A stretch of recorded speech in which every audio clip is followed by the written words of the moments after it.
Hello and welcome to the next episode of the Explain series with your host, Dr. Bret Palmer. And on today's episode, it will be the HIV life cycle. There's quite a few videos out there which explain the HIV life cycle, but I've managed to see a particularly good a video from the Howard Hughes Medical Institute and a few other good pictures from various publications. I've brought them all together in one presentation, and I hope you like it, and I hope you find it informative. Over the next few weeks and months, there'll hopefully be lots of presentations about HIV as it's been requested by some of my patients and students. So let's move on and have a look at the HIV life cycle.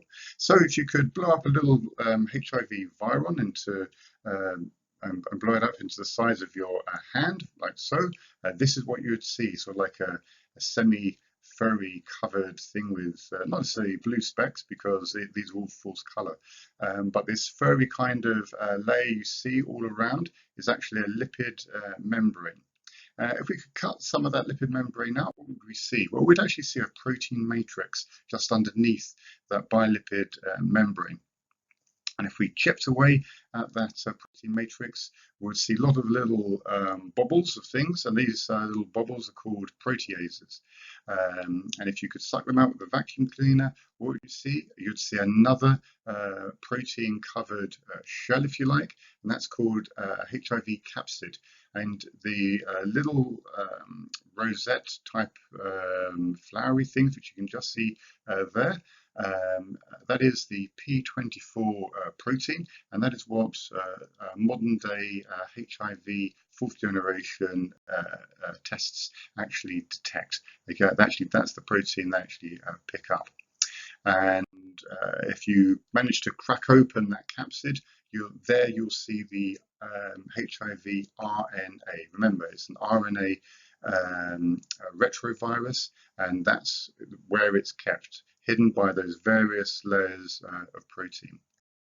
And so if you wanted to draw an engineering schematic of the virus, this is what it would look like. And so at the top here, you'll see the little blue things sticking out of the circle are called GP120 proteins.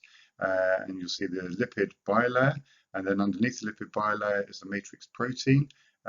Then you have a few proteases, and then you come to that P24 capsid, and inside that capsid is the HIV RNA.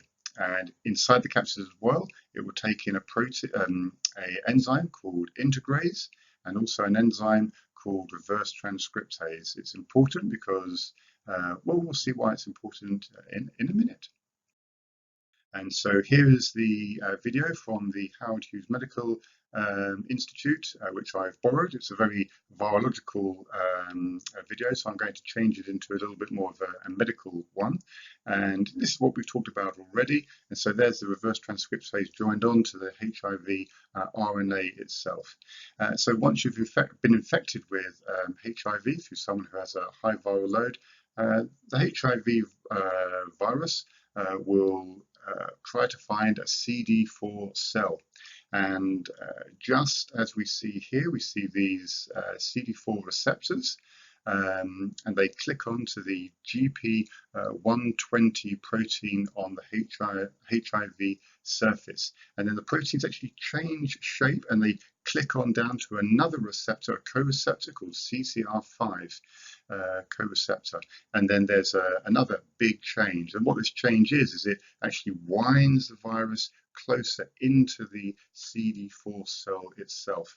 And you know, when you're washing up on your Sunday roast, you have two globules of fat in the sink, and then they join together, and they join together really quickly. This is what's happening.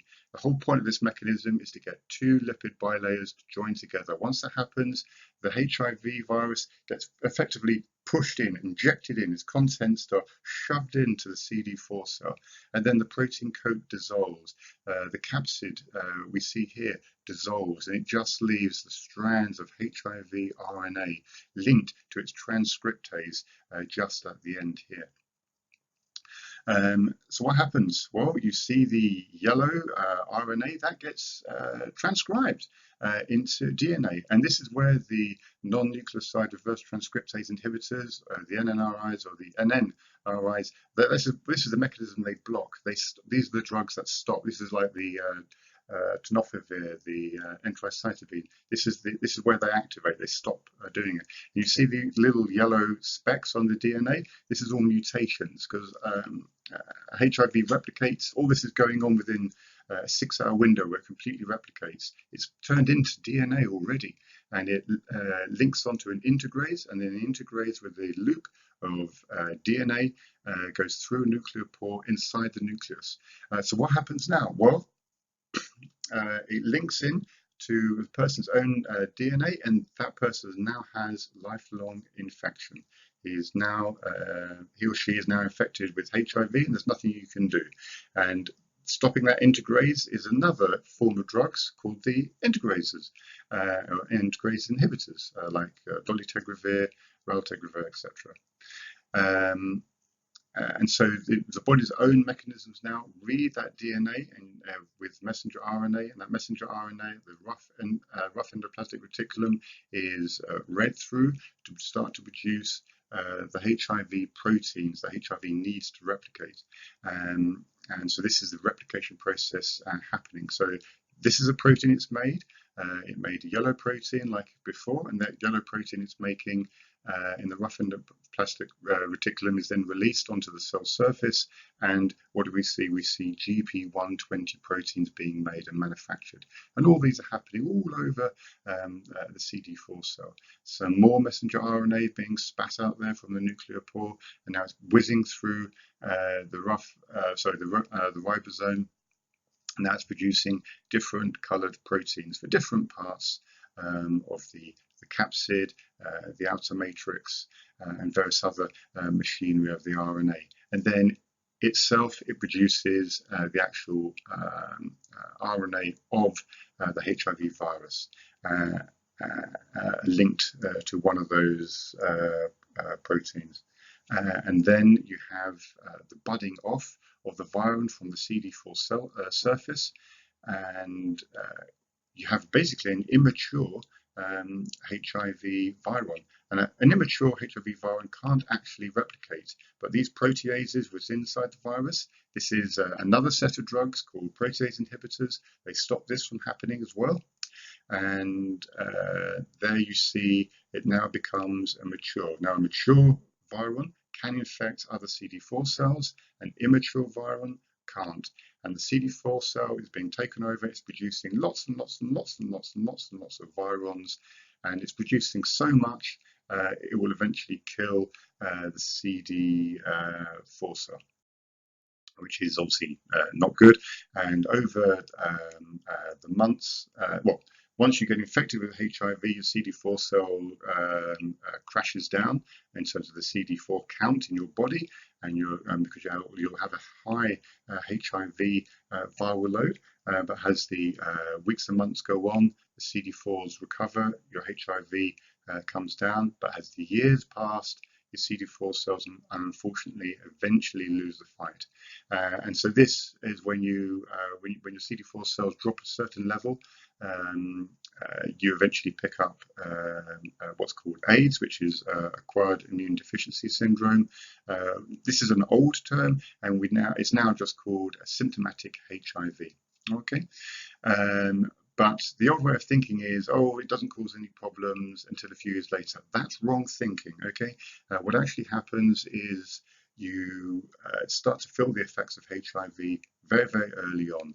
And so it infects various cells in terms of the lymph node. It gets transported within a few days around the body and infects the brain, the spleen, the gut, and other lymph nodes. Okay, and you've got literally 72 hours from being exposed to actually stopping the infection by post-exposure prophylaxis. Okay, so if you're having sex, you should always use a condom, and you should.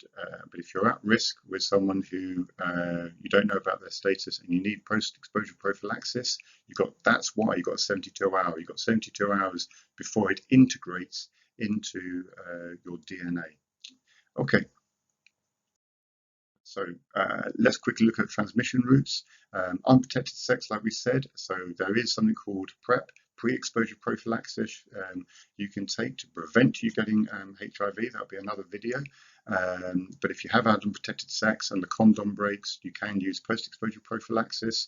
There's lots of talk about condomless sex and all this stuff. At the end of the day, it doesn't matter what the status of the person is. You should use condoms because condoms prevent chlamydia, gonorrhea, syphilis, hepatitis B, mycoplasma genitalium, and lots of other goodies out there. So wear condoms, okay? You can also be transmitted vertically through pregnancy, childbirth, and breastfeeding. And so, again, if you're a pregnant woman, you should be being tested for HIV, and you need to be on treatment from the second trimester onwards. If you are injecting drugs, use clean needles. If you're working in healthcare, be careful with needle stick injuries, report them to occupational health, get tested, and also use post-exposure prophylaxis.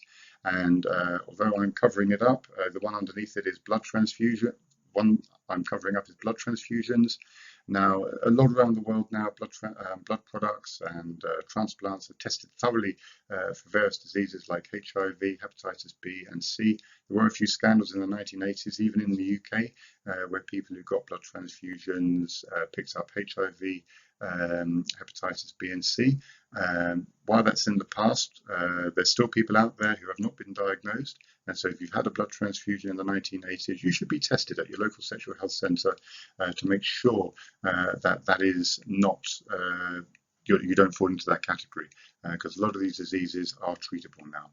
It's also realised as well that HIV is not transmitted through insect bites, toilet seats, kissing, shared cutlery, or just touching. So that was a quick run through of the life cycle of HIV, and also how you get it and how you don't get it. If you enjoyed this episode, thank you for listening. Please like, subscribe, and share if you like this episode. Once again, there will be more episodes coming out, and thank you very, very much for your time in listening, and see you next time. Thank you. Take care.